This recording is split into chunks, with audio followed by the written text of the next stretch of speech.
Hello, ici petite update pour Vidéo Background Remover. Du coup, petite update de ce qui s'est passé. D'abord, le point le plus important, c'est que je suis parti à Taïwan.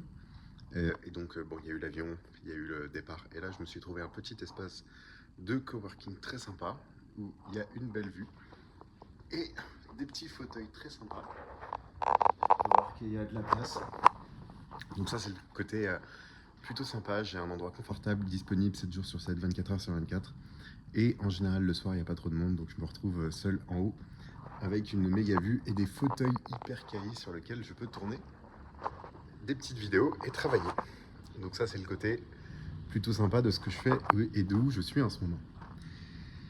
Le focus, et ça c'est ce que j'expliquais dans la précédente vidéo, c'était de me concentrer sur l'API et sur la niche très précise des pubs UGC avec de l'IA où on enlève l'arrière-plan et que la personne met en bas à droite la personne. Donc c'est des vidéos qu'on retrouve souvent dans les ads dès qu'on se balade sur Instagram ou sur TikTok. C'est un format qu'on voit beaucoup.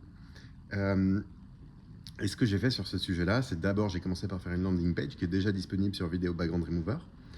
Donc j'ai pris pas mal de temps pour faire quelque chose de plus qualitatif. Ça a été, je pense, la première landing page bien travaillée, ou un peu plus travaillée qu'avant. Ensuite, j'ai commencé à faire un truc assez important, c'est de faire un SDK. Ce que j'ai commencé à faire, c'est de travailler sur le SDK qui sera utilisé par les gens qui utilisent mon API.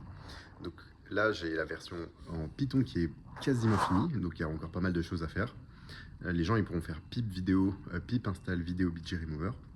Et ensuite, il y aura deux parties dans le SDK. La première, c'est la partie client, qui est simplement une façon de frapper les appels API que je fais directement.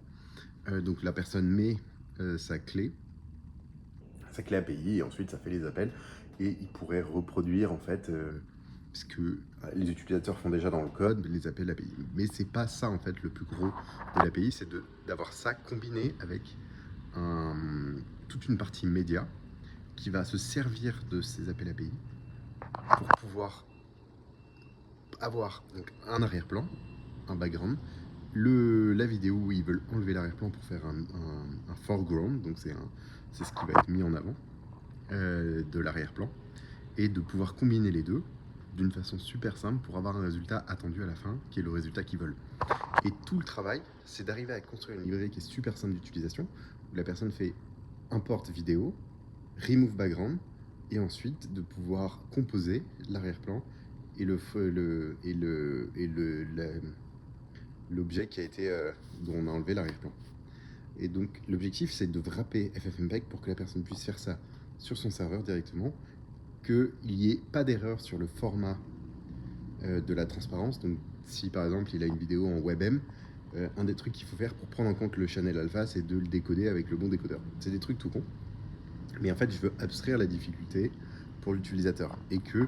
Et aujourd'hui, le SDK il ressemble vraiment à j'importe la vidéo, j'enlève l'arrière-plan, dès que c'est prêt, ensuite il fait composition, il choisit l'arrière-plan, ça définit la taille de la vidéo finale, et ensuite il peut mettre le front, putain j'arrive pas, j'ai pas le mot, mais voilà la vidéo qui sera mise en avant directement à la position où il veut, en disant je veux qu'il soit en bas à droite avec à peu près 50% de la taille de la vidéo quoi.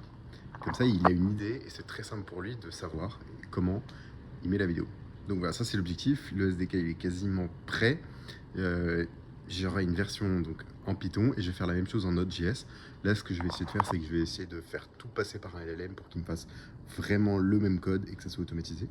Ce que j'ai aussi, c'est que maintenant j'ai un point très important, c'est que j'ai une documentation pour tout le code, donc pour l'API là aujourd'hui, fait avec Mintlify, qui facilite grandement la construction d'une documentation. Tout est hosté sur leur serveur et ensuite j'ai un sous-domaine doc.video.bgremover qui va être relié à Mintlify, au serveur de Mintlify.